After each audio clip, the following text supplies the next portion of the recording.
지난주에 비가 올해 가장 많이 내린 것 같습니다. 원주천을 지나는데 이제는 물이 제법 흘러서 원주천이 원주천답게 느껴집니다. 확실히 강이든 개울이든 물이 차 올라야 그답고 제 기능을 다하게 됩니다. 우리가 살면서 제법 어떤 일을 해내거나 또 그것을 알아차릴 때 우리는 철이 났다 이런 얘기를 합니다. 철이 나다, 철이 들다 라는 말에서 나다라고 하는 것은 생겼다, 나타났다 라고 하는 뜻이고, 들다라고 하는 것은 어떤 상태가, 어떤 능력이 생겼다라고 말하는 것입니다.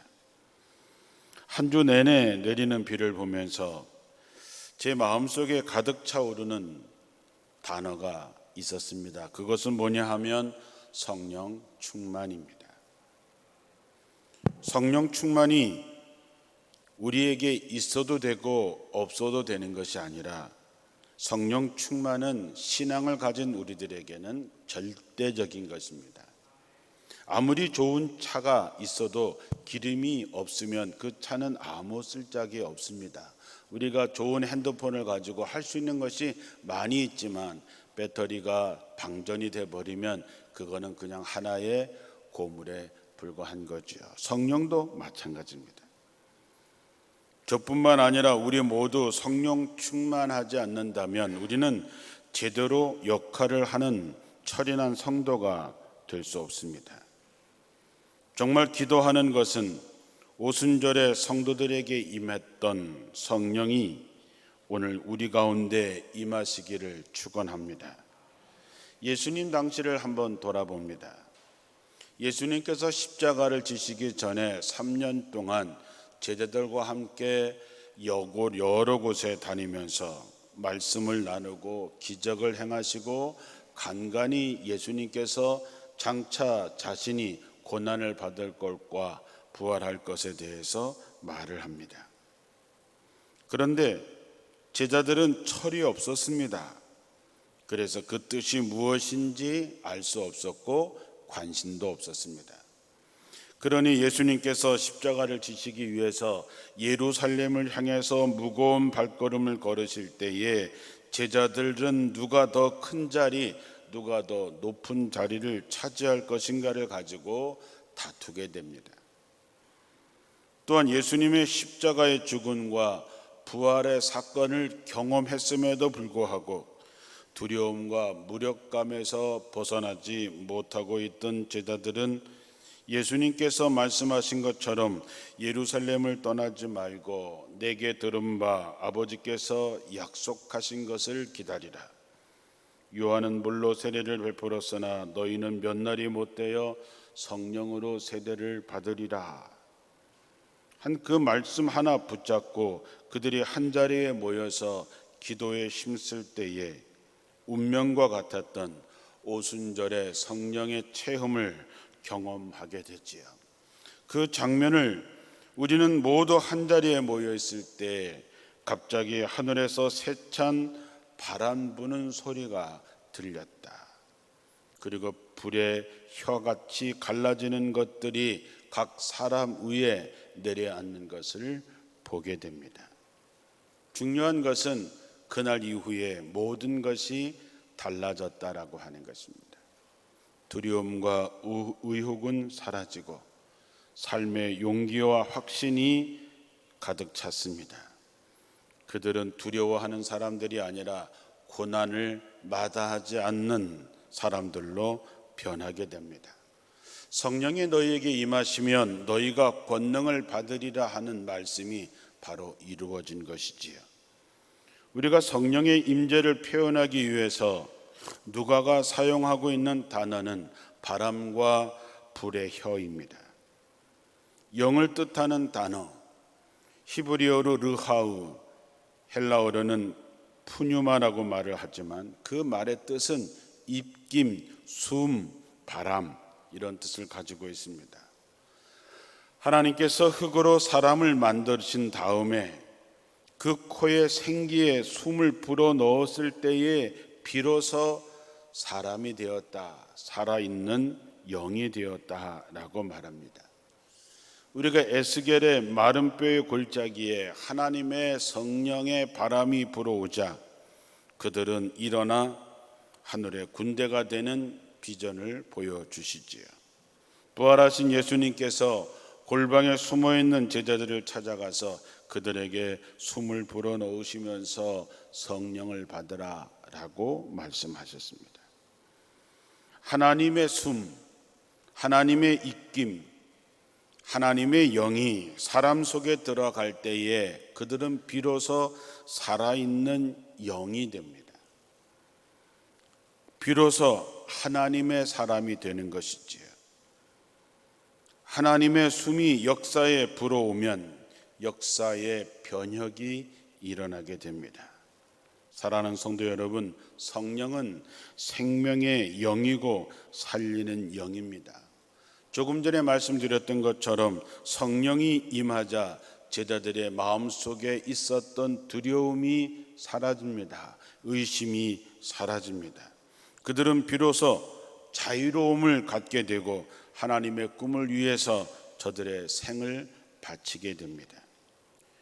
웨슬리 목사님의 마음이 뜨거워졌을 때에 전 세계에 8천만 명이 넘는 감리교회가 세워집니다. 그런 예는 성경에 있는 얘기뿐만 아니라 동서고금을 막론하고 그 사례를 얼마든지 찾아볼 수 있고, 우리 중에서도 성령 충만해져서 내가 어떻게 달라졌는지, 어떤 기적이 일어났는지 간증할 사람도 많이 있습니다. 왜 우리가 성령 충만해야 될까요? 사도 바울은 아주 명확하게 고린도전서 2장 10절 이하에 말씀합니다. 성령은 모든 것을 살피시니 곧 하나님의 깊은 경륜까지도 살피십니다. 사람 속에 있는 그 사람의 영이 아니고서야 누가 그 사람의 생각을 알 수 있겠습니까? 이와 같이 하나님의 영이 아니고서는 아무도 하나님의 생각을 깨달을 수 없습니다. 성령은 하나님이십니다. 성령은 하나님의 깊은 곳까지도 통달하신 분이라 했습니다. 하나님의 뜻이 무엇인지 압니다. 하나님이 내게 뭘 원하시는지, 내가 뭘 하기를 원하시는지 아십니다. 그러므로 성령이 우리 속에 임할 때에 가장 큰 변화는 뭐냐? 하나님의 뜻이 무엇인지를 깨닫게 되는 것이지요. 자식이 언제 철이 납니까? 자식이 부모의 마음을 헤아리게 될 때에 철이 나기 시작하는 것이지요. 마찬가지로 우리가 하나님의 뜻을 알게 될 때에, 하나님의 사랑을 깨닫게 될 때에 우리는 철든 신앙인이 될 수 있는 것이지요. 그래서 우리가 성령을 받아야 하나님의 마음과 하나님의 생각과 하나님의 경륜을 알게 되고 거기에 내 삶을 맞추어 갈 수 있기 때문에 성령은 우리에게 절대적으로 필요한 것이죠. 성령 받지 못하면 교회에서 어떤 현상이 일어날까요?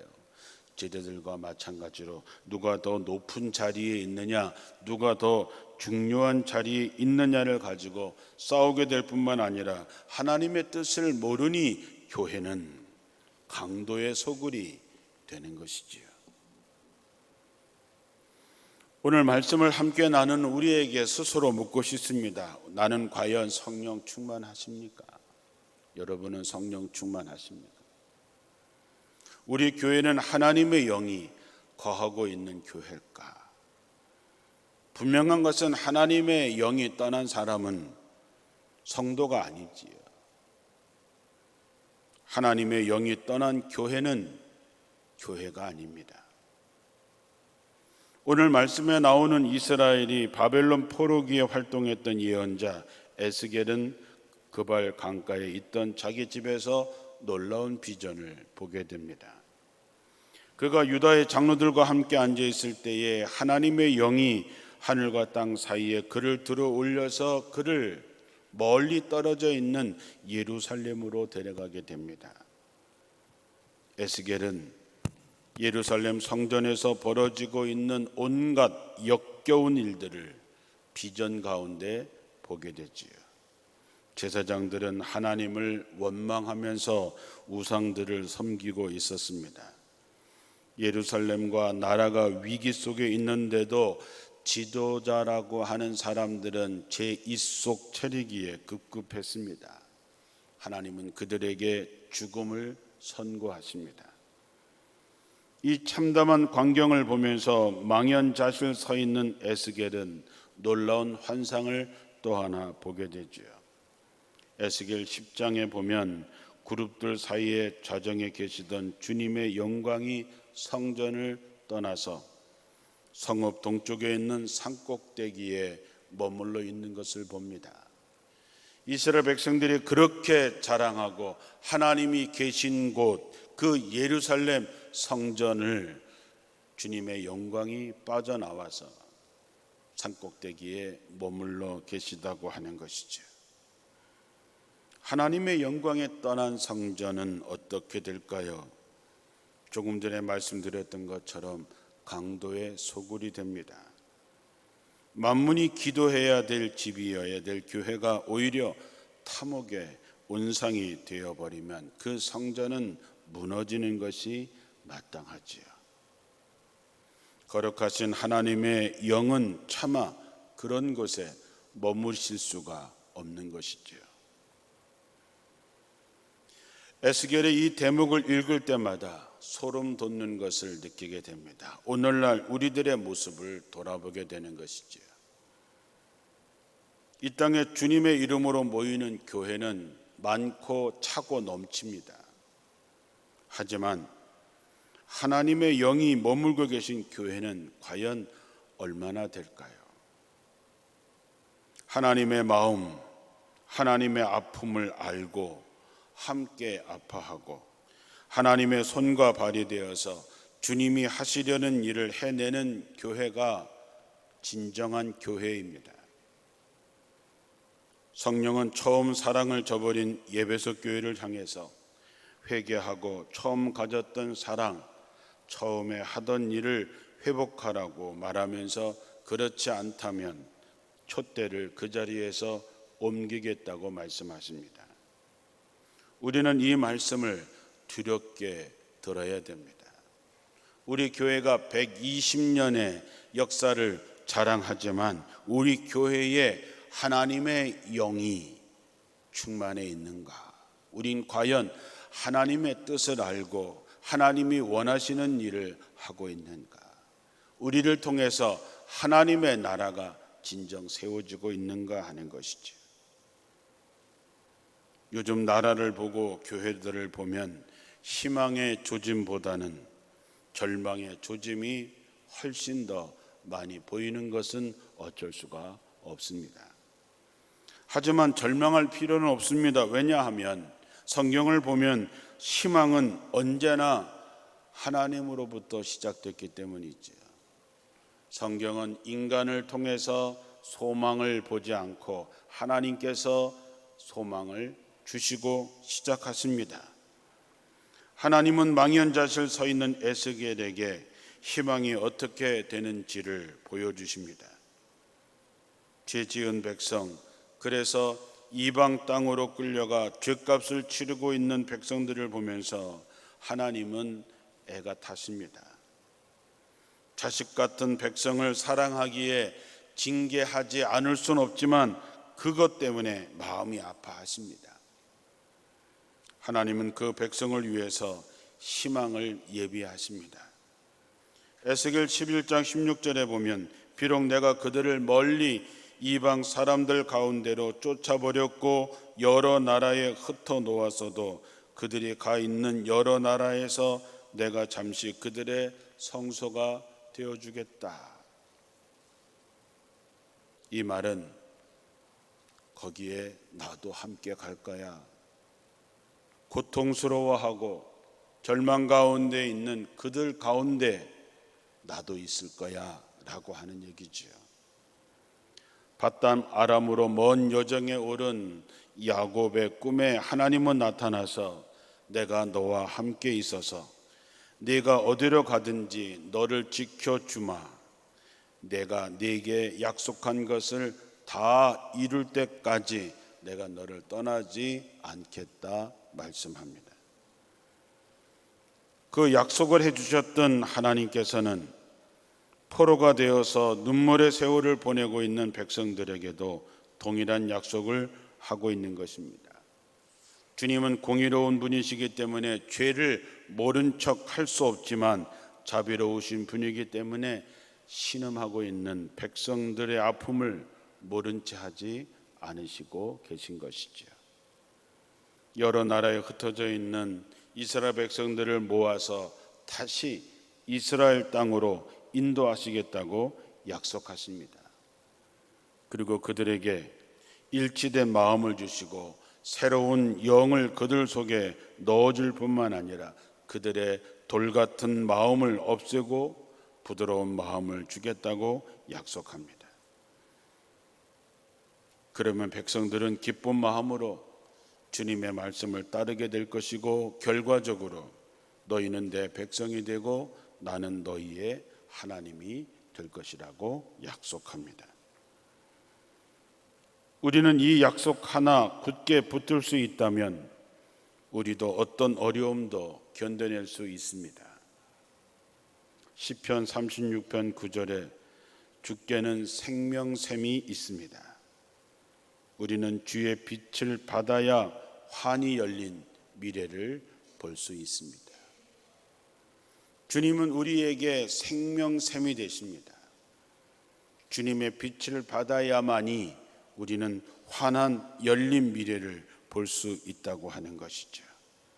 믿음의 사람들은 하나님의 지시하심을 따라갈 때에 갈 바를 알지 못하고 갔다 했습니다. 길 없는 곳에 길을 내고 걷는 것이 믿음의 사람들의 걸음걸음입니다. 사랑하는 성도 여러분, 우리의 소망은 하나님께 있습니다. 우리는 그 소망을 가지고 살아내면 되는 것이죠. 에스겔은 그 소망을 잡고 하루하루를 견뎌내고 있는데 오늘 읽은 본문의 말씀, 마침내 꿈에도 그리던 새로운 비전을 보게 됩니다. 포로로 잡혀간 지 25년, 예루살렘 도성이 함락된 지 14년째 되는 첫째 달 10일, 주님의 권능이 에스겔을 사로잡아서 다시 이스라엘 땅으로 데리고 갑니다. 그는 높은 산 위에서 회복된 성전의 모양을 지켜봅니다. 성전의 측량이 다 끝나자 주님의 권능은 그를 동쪽으로 난 문으로 데리고 갑니다. 그때 그는 하나님의 영광이 동쪽으로부터 오는데 하나님의 음성은 파도가 출렁이는 소리와 같고 땅은 하나님의 영광으로 광채가 빛났다 했습니다. 성전을 떠났던 하나님의 영광이 다시 돌아와 주님의 영광이 성전에 가득 찬 것을 보게 된 것이죠. 저는 오늘 이 아침에 주님의 영광이 성전에 가득 찼다라는 말씀에 새롭게 마음에 새깁니다. 우리 교회가 하나님의 영이 머무시는 곳, 주의 영광으로 가득 채워진 곳이 되기를 축원합니다. 어떤 유명한 목사님이 있는 교회, 어떤 유명한 장로님이 있는 교회, 예산이 풍성해서 하고 싶은 일 다 할 수 있는 교회, 자기들끼리 행복한 교회가 아니라 성령의 능력 안에 있는 교회가 참 교회인 것이죠. 역사를 새롭게 하려는 하나님의 꿈에 동참하기 위해서 고난을 마다하지 않는 교회가 참 교회고, 상처받은 백성들을 부둥켜 안는 교회가 참 교회입니다. 성령은 바람처럼 숨처럼 우리 안에 임하고 있습니다. 성령이 너희 안에 임하시면, 우리 속에 하늘의 생기가 가득 차게 되면 우린 육신의 정욕, 안목의 정욕, 이생의 자랑이 부질없다고 하는 것을 깨닫게 됩니다. 우리는 우는 이와 함께 울고 기뻐하는 이와 함께 기뻐하고 불의에 항거하고 강도 만난 이웃들 곁에 다가서도록 만드는 것이죠. 사랑하는 성도 여러분, 지금 여러분의 마음은 하나님의 성전이십니까? 여러분의 가정은 어떠하십니까? 우리 교회는 하나님의 영광으로 가득 차 있는 교회일까? 아니면 너무나 오랫동안 타성에 젖어 있고 무기력하게 살고 있지는 않은가? 혹 하나님의 영광이 떠난 삶을 살고 있지는 않은가? 우리에게는 소망이 되시는 예수님의 말씀이 있습니다. 너희가 악할지라도 좋은 것을 자식에게 줄 줄 알거든 하물며 너희 하늘 아버지께서 구하는 자에게 성령을 주시지 않겠느냐. 성령이 여러분 안에 오시기를 기도하시고 성령을 사모하시면 하나님이 여러분을 외면하지 않으실 것입니다. 주님의 영이 여러분 안에 있게 되면 여러분 안에 있는 모든 악한 것들이 사라지고 새로운 빛으로 우리는 새로운 사람이 됩니다. 그 역사의 주인공들이 되셔야 되겠지요. 사실 우리는 매주 예배 때마다 기도하는 마음으로 파송의 노래를 불러왔습니다. 저는 이 파송의 노래를 수천 번 불렀어도 늘 부를 때마다 가슴이 뛰는 찬양이고 제 눈에 보입니다. 성령이 우리에게 임하시면 어떻게 되는지 말이죠. 우리가 이따 파송의 노래 때 부르겠지만 세상 모든 민족이 구원을 얻기까지 쉬지 않으시는 하나님, 주의 심장 가지고 우리 이제 일어나 주 따르게 하소서. 세상 모든 육체가 주의 영광 보도록 우리를 부르시는 하나님, 주의 손과 발이 되어 세상을 치유하며 주 섬기게 하소서. 물이 바다 덮음같이 여호와의 영광을 인정하는 것이 온 세상에 가득하리라. 물이 바다 덮음같이, 물이 바다 덮음같이, 물이 바다 덮음같이 보리라. 그날에 주의 영광 가득한 세상, 우리는 듣게 되리 온 세상 가득한 승리의 함성. 물이 바다 덮음같이 여호와의 영광을 인정하는 것이 온 세상 가득하리라.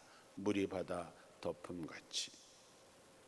우리가 어느 때보다 성령 충만해서 이 찬양을 뜨거운 마음으로 찬양하게 되기를 바랍니다.